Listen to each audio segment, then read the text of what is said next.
দেশীয় বীজের সমাহার নিয়ে বসিরহাটে বীজ মেলা। হারিয়ে যাওয়া দেশীয় বীজকে নতুন করে চেনা এবং সেই বীজ ব্যবহার করে উন্নত মানের ফসল উৎপাদনের মধ্যে কৃষির মূল সাফল্য, এমন ভাবনাকে সামনে রেখে বসিরহাটের সীমান্তের গ্রামে আয়োজন করা হলো বীজ মেলা। কৃষিতে প্রকৃত বিপ্লব আনতে প্রযুক্তির পাশাপাশি বীজের গুরুত্ব যে অপরিসীম, সেই বার্তাই তুলে ধরা হচ্ছে এই উদ্যোগের মাধ্যমে। বসিরহাট ১ নং ব্লকের ইটিন্ডা পানিতোর গ্রাম পঞ্চায়েত এলাকায় কৃষকদের নিয়ে শুরু হয়েছে এই সচেতনতা শিবির ও বীজ মেলা।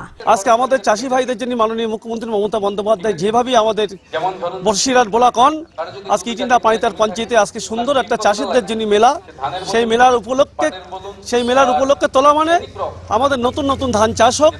চাষি ভাইদের জন্য আরো সুখবর 2026-এ যাতে মমতা বন্দ্যোপাধ্যায় আরো চাষিদের জন্য লক্ষ্য রাখবে মাননীয় মুখ্যমন্ত্রী মমতা বন্দ্যোপাধ্যায়, সেই উন্নয়ন নিয়ে আজকে যে কৃষি মেলা সুন্দরভাবে হচ্ছে ইটিন্ডা পানিতোর পঞ্চায়েত বসিরহাট বোলাকনের পক্ষ থেকে চাষি ভাইদের জন্য অনেক অনেক বড় শুভেচ্ছা।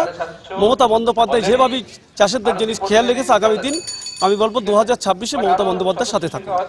মেলার মূল উদ্দেশ্য দেশীয় ফসলের বীজ ব্যবহারে কৃষকদের উৎসাহিত করা এবং কৃষির সঙ্গে জড়িয়ে থাকা হারিয়ে যাওয়া ঐতিহ্যকে নতুন প্রজন্মের সামনে তুলে ধরা। মেলার একাধিক স্টলে প্রদর্শিত হচ্ছে নানা ধরনের দেশীয় বীজ ও চাষের উপকরণ।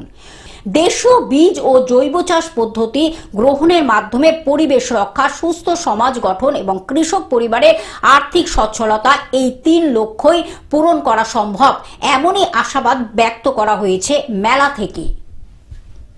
প্রাধান্য দিয়েছেন এবং সেই জৈব সার এবং বীজ, জৈব বড় বীজ, এই বীজ কৃষকদের হাতে হাতে পৌঁছে দিচ্ছেন আমাদের যে কৃষি অফিসে কৃষকদের মাধ্যমে। বিভিন্ন ধানের বীজ, শস্যের বীজ, বিভিন্ন সবজির বীজ সবকিছু কিন্তু আমাদের প্রদান করা হয়।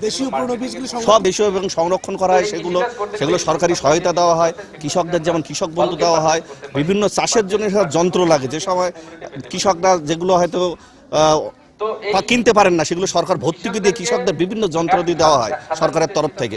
মানে কৃষি কাজের জন্য যা যা প্রয়োজন সরকার সর্বদা কৃষকদের পাশে আছেন। দক্ষিণ ২৪ পরগনা থেকে সৌমাভ মণ্ডলের রিপোর্ট, গ্লোব নিউজ।